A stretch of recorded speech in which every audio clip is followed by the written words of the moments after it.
Hello, Warhawks. This is Mr. Tipton.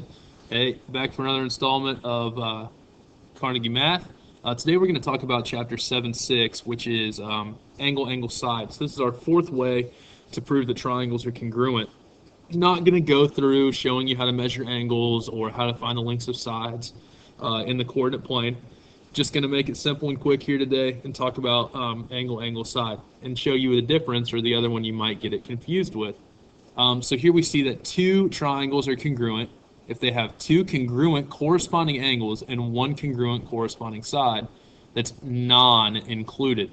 Now this is the big thing. That seems really complicated. It's just saying something simple. The word included just means between. So if we look at this example here, we have triangle ABC and triangle XYZ. I can see that we do have two congruent corresponding angles. B and Y are the same. C and Z are the same. And then if I look, we also have one congruent corresponding side.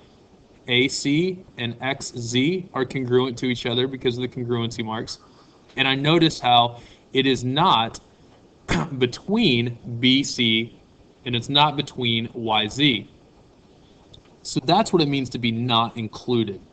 And in this case, a lot of students still want to say this is angle, side, angle, but it's not.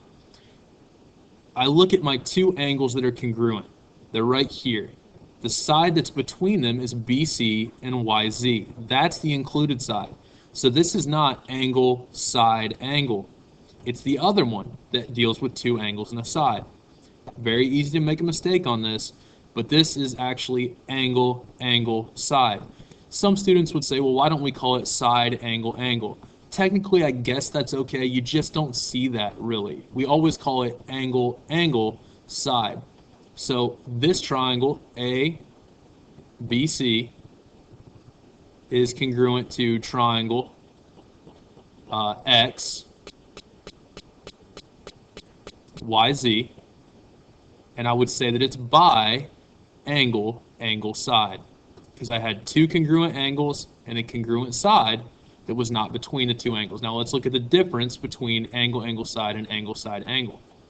So in this picture down here, again, I have two congruent angles and a congruent side.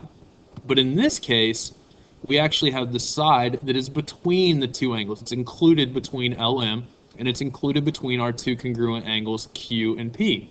So in this case, this triangle, LMN, would be congruent to triangle QPR, and in this case, it's going to be angle, side, angle, or ASA. So I hope you see the difference between the two ways that we can have triangles congruent when we have two congruent angles and a congruent side. The nice thing about this is that if you have two congruent angles and a congruent side, it's going to be that the triangles are congruent. It's just which one am I going to use. You have to make the decision on whether it's angle, angle, side, meaning the side's not between the two angles, or whether it's angle, side, angle.